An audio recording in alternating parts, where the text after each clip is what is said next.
안녕하세요. 오늘은 과제탐구 7회차 특강인 비교과 시간을 활용한 과제탐구 그 첫 번째 시간입니다. 부제목은 자율탐구 활동과 교내대회 도전인데요. 정말 이 제목처럼 비교과 시간을 활용해서 과제탐구 활동을 할 수 있는지 여러 사례들을 살펴보도록 하겠습니다. 목차를 확인해 보시죠. 첫 번째 목차입니다. 자율활동은 학교 행사인가? 과제탐구의 기회인가? 두 번째, 한 번으로 끝나지 않는 진로활동. 다음 세 번째, 문제 해결 경험을 쌓게 해주는 교내대회 도전이네요. 이렇게 자율활동, 진로활동, 교내대회 도전, 이 세 가지의 공통점은 무엇일까요? 바로 창의적 체험활동이나 수상실종으로 학생부의 비교과 항목에서 이 학생의 우수한 도전정신과 전공 적합성을 드러낼 수 있는 기회가 되는 항목들입니다. 이 점을 기억해 주시고요. 내용을 살펴보도록 하죠. 자율활동은 학교 행사인가, 과제탐구의 기회인가? 과연 우리는 어떤 물음표를 갖고 있을까요? 과제탐구가 필요한지는 알겠는데 어떻게 해야 할지 모르겠어요. 학생과 학부모님들의 흔한 하소연이죠. 근데 여기서 중요한 건 과제탐구의 핵심은 바로 스스로 과제를 설정하는 것이라는 것입니다. 그렇다면 과제를 어떻게 선정하면 좋을까요? 우린 멀리서 찾으러 가지 맙시다. 가장 좋은 방법은 학교 수업 과정이나 창의적 체험활동, 이 특강의 제목인 자율활동과 교내대회를 통해서 과제탐구의 주제를 만날 수 있으니까요. 자, 그렇다면 사례를 보도록 하죠. 학생부 종합전형에서 학교 생활기록부의 의미를 먼저 보도록 하겠습니다. 서울대학교에서 발표한 학생부 관련된 내용이고요. 지원자의 학업 능력을 평가하는 가장 중요한 자료이다. 평가의 가장 기본적인 자료로 활용된다. 중요하게 나왔네요. 기재된 모든 내용이 평가에 반영된다 라고 적혀 있어요. 그렇기 때문에 학교 생활 전반에 걸친 다양한 교육적 경험을 누적한 기록물이라 볼 수 있죠. 즉, 고교 생활에 충실한 학생이 대학 생활도 충실하다는 점을 평가하는 것입니다. 여기서 핵심은 사실의 기록인데요. 학교가 모든 학생을 대상으로 실시한 여러 가지 자율활동이 있을 것입니다. 물론 교내 대회도 있겠고요. 이럴 때 학생 개인이 학교 프로그램 내에서 수행한 활동을 관찰하는 것이 학생부의 중요한 의미라고 볼 수 있습니다. 즉, 학생 개인은 학교 프로그램 내에서 수행한 역할은 무엇인가? 그 활동 이후에 무엇을 좀 더 실천했나? 이런 질문에 답을 할 수 있어야겠습니다. 자, 김군의 사례를 통해 그 활동의 내용을 보도록 하죠. 김군이 졸업한 K고등학교는 이른바 정시우린 학교였습니다. 교내대회라고는 독서, UCC, 포트폴리오 대회뿐이었죠. 이처럼 열악한 환경 속에서 자율 동아리를 만들고 스스로 행사를 기획하고 열심히 독서하는 학생도 있습니다. 이런 학생들은 전공에 대한 열정으로 자신에게 꼭 맞는 모델을 스스로 디자인하게 됩니다. 즉, 이 친구가 어떻게 경제학과에 합격했을까요? 독서, 포트폴리오 대회, 이걸 활용하기 위해서 어떤 주제를 만나야 했을까요? 라는 것입니다. 두 번째 사례입니다. 이번에 어떤 학교의 사회과 선생님들과 국어과 선생님들이 공공선이라는 키워드를 정한 뒤 처음 3월과 4월에 모든 별로 공공선 관련 소주제를 탐구할 계획을 세우게 됩니다. 학급별로 주제를 선정하게 되어 있고요. 이 주제에 맞춰서 현장 체험활동이나 봉사활동을 계획하게 됩니다. 학급별 봉사활동이나 현장 체험활동 이후에는 소감문을 작성해 보거나 모든 별로 포스터를 만들게 되어 있고요. 이렇게 관찰을 하고 이 문제 현상을 비판해 보면서 필요해진 것은 바로 이후에 진행될 공공선 독서활동이라고 볼 수 있습니다. 아침 시간을 활용해서 책을 읽었고 공공선 주제로 관련된 독서활동을 하는 것이죠. 이렇게 학교의 짜임새 있는 자율활동과 진로활동은 어떤 과제탐구의 주제를 정할 때 방향성을 제시해 줄 수 있다고 볼 수 있습니다. 그 다음 사례입니다. 실제 현장 체험 학습이나 토론, 어떤 학술제에서 이 학생이 자율활동에 대해 어떻게 참여했고 어떻게 추가로 조사했는지에 대한 내용인데요. 함께 읽어보도록 하겠습니다. 인권문화제에 참여하여 난민 수용의 필요성을 토론했고요. 이 토론 활동 이후에 도시정책적 측면과 경제적 관점에서 보완 가능한 사례를 찾았네요.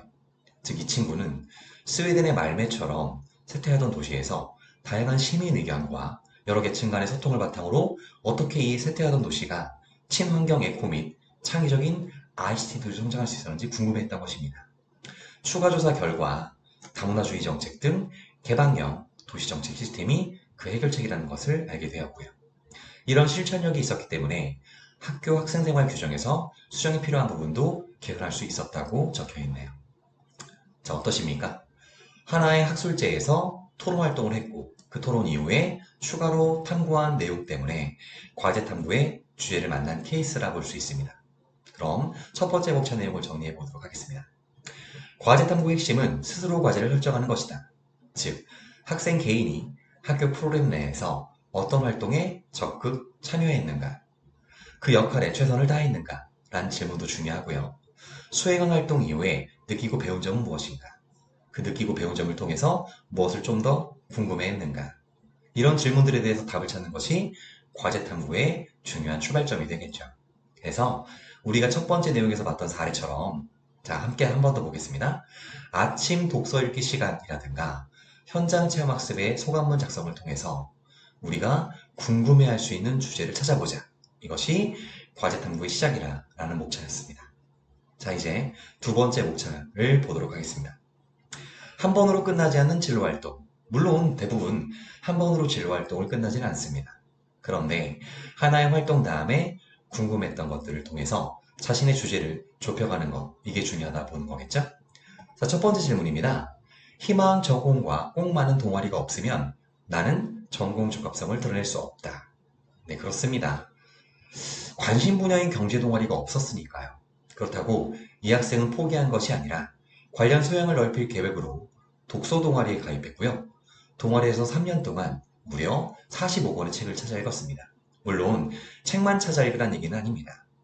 2학년 때는 독서클럽 동아리 부장이 되어서 동아리 부원들과 함께 자습 동아리에서 탈피하기 위해 자 봅시다. 독서 프로그램을 만들었고 영어 원서 읽기 주간 등을 기획했다고 적혀 있어요.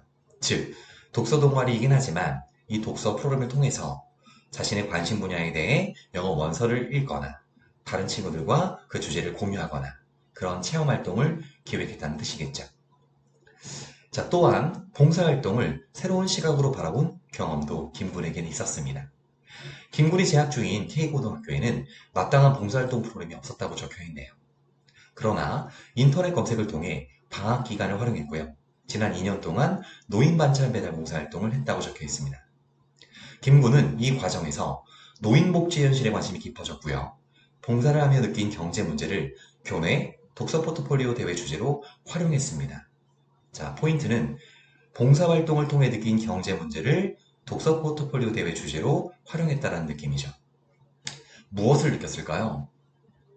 반찬 배달 봉사활동을 좀 더 편하게, 이 독거노인분들의 복지를 좀 더 도와줄 수 있는 정책을, 그런 아이디어를 책을 통해 찾았거나 또는 실제 주민참여예산제도와 같은 사회 시스템 내에서 관찰했겠죠. 즉, 어떤 봉사활동이든지 자신의 진로와 관련된 시각으로 바라볼 수 있어야 하겠습니다. 자, 그 다음 내용입니다. 과제 탐구의 또 하나의 매력은 막연했던 진로를 직접적으로 변화해 볼 수 있게 만들어준다는 것입니다. 대부분 학생들은요, 진로가 있어야만 과제 탐구를 할 수 있다고 생각합니다. 그런데 오히려 거꾸로요. 결과물을 보면 정말 오랫동안 고민한 것 같고 깊이가 느껴지다 보니 자신의 현재가 초라하게 느껴지기도 하겠지만 오히려 과제 탐구는 막연했던 흥미를 구체적인 진로로 바꿔주는 활동이 될 수 있습니다. 자, 왜 그럴까요? 평소 관심이 있었던 조선시대의 붕당 정치에 관해 탐구했던 학생입니다. 관련 책을요, 역사 선생님께 추천받았고요. 점점 깊은 관심이 생겨 논문을 적극적으로 찾아보게 되었다고 적혀 있네요. 즉, 선생님께 질문을 통해 책을 추천받았고 관련 논문까지 찾아보게 되었다고 적혀 있어요. 이렇게 되면서 자신이 붕당 정치에 흥미 있었던 이유가 오늘날의 모습과 비슷하다는 생각이 들었다는 것을 깨닫게 되었네요. 자, 계속 이어서 내용을 보죠. 과제 탐구의 과정은 자신의 관심이 왜 관심이 있었는지 찾는 과정입니다. 즉, 주제 선정 이유나 목적 등을 명확히 하는 과정인 거죠. 이 과정을 통해서 학생들은 자기 자신을 이해하게 됩니다. 막연하게 관심이 있던 붕당무치를 조사하며 자신이 실제로 좋아했던 것이 무엇인지를 알게 되는 과정이란 얘기죠. 이처럼 과제 탐구는 일회성에 그치지 않고 새로운 호기심을 낳게 합니다. 현재 정치와 과거의 붕당 정치를 비교하고 대조하는 보고서를 작성해서 역사 선생님께 제출했습니다. 이를 계기로 역사 속 과거와 현재를 비교하는 역사 주제 탐구를 계속해보고 싶다는 생각이 들었고요. 자, 특히 조사하면서 권력을 가진 당파가 다시 분화되는 것을 보며 오늘날의 현대 정치의 정당 변천사를 다음번 과제로 삼겠다고 생각했습니다. 어떠세요? 진로가 있기 때문에 과제 탐구를 할 수 있는 게 아니라 과제 탐구를 하는 과정에서 왜 붕당 정치였으며 이 붕당 정치 주제가 오늘날 정치의 정당 변천사와 어떤 연관성이 있는지 이 학생은 궁금해할 수 있었다고 말하고 있는 거예요. 자, 이렇게 1인 1과제 프로젝트 수업이나 이 캠퍼스 자료들을 활용해서 책 읽는 학교 문화를 조성한 학교가 있다면 어떤 사례가 있는지 보도록 하죠. TV 뉴스를 통해 가습기 살균제 사건에 대해 듣게 되었습니다.